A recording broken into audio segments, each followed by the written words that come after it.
pwedeng kasama natin si Sir Cheese tapos wala tayong daily dose ng words of wisdom, di ba? Lalo na ngayon, mas tried and tested na ang love story naming dalawa. Well, I think it's to appreciate each other. Yun lang siguro yun. Kung saan siya bumibida, kung saan siya magaling, appreciate mo yun. Now, I think that we understand that we have to appreciate each other. And if one tries to, parang conform or join their world, even appreciate them more. Parang pangatlong anak, di ba? Ang tingin ko kasi siya papunta pa lang, ako pabalik na. So, mas madaling maunawaan, sumuporta doon sa mga papunta pa lang dahil wala na akong hinahabol. Hindi ka naghahabol, wala kang hinahabol, wala ka nang pinapatunayan sa kanya o kanino man. So, mas madaling maging bystander at audience lang. Actually, ganito lang yun. Siguro kasi dahil na-experience sila lahat, iniiyak pa rin talaga ako. Meron kasi isang moment na iyak talaga ako. Nag-try ako magluto ng pagkain. And then alam ko naman hindi ako magaling magluto. Pero try ko talaga yung best ko. Anong luto yan? Hindi ko na matandaan. Pero talaga nag-bake ako yata ng cookies. And then parang wala silang reaction. Hurt na hurt talaga ako ng mga times. Hurt na hurt talaga ako ng mga times na yun. Parang Buti na walang reaction kaysa sabihin, may reaction nga, pangit naman. kasi hindi talaga ako marunong magluto. And for me to try to learn to cook something is really hard. And then nagluto talaga ako, parang dough pa siya. Tapos kailangan, ganun, tigas-tigas. So, anyway, wala silang reaction. Tapos hindi nila titikman yung cookies ko. So, hurt na hurt talaga ako ng mga times. So, sabi ko talaga, hindi talaga nila ako mahal.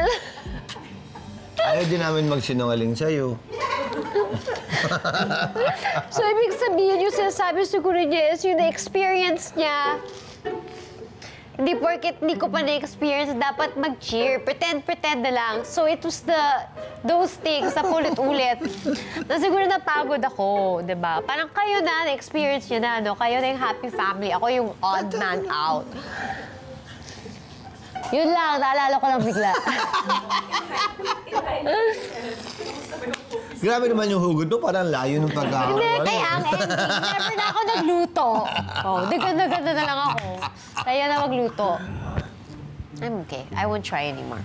Bakit? Okay na tayo. Ako ba nag-learn na tayo? Nag-improve, yes, better? Pero parang mas maganda na nga yung sitwasyon ko ngayon. Nung bumalik kasi ako, parang prinsesa na ako. I don't have to do anything. Parang mahal na mahal niya ako. Tapos kahit anong sabihin ko, okay, it's okay, darling. So, bakit pa ako babalik sa dati kung papakahirap na ako? Ganito lang tayo, ganda-ganda na lang.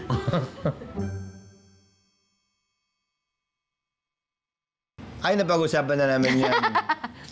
Eject. So, makinig ka na lang. If it's about your friends or especially new people that are in your life, at the end of the day, you're only protecting your family. So, ingat. Hindi ka pwedeng pumasok dun sa circle ng pamilya ko. Basically. I don't think I would make my husband choose. No, kailangan mo mamili. Okay. Kailangan mo mamili. See, sabi ko, kailangan talaga breakan para ganyan na Hindi, kailangan mo mamili. Hindi ka pwedeng hindi mamili. Hindi pwedeng each time magiging issue yun. It's choosing your family over your friends. So, that's true. Masyadong black I and chose white. my friends over my family. Look where that has taken me. Klaro nga dapat. Separation should never be an option. Alvin? Yes, it should never be on the table. It should never be on the table, however bad it gets. And never say it out loud. Huwag mong gamitin yun panakot.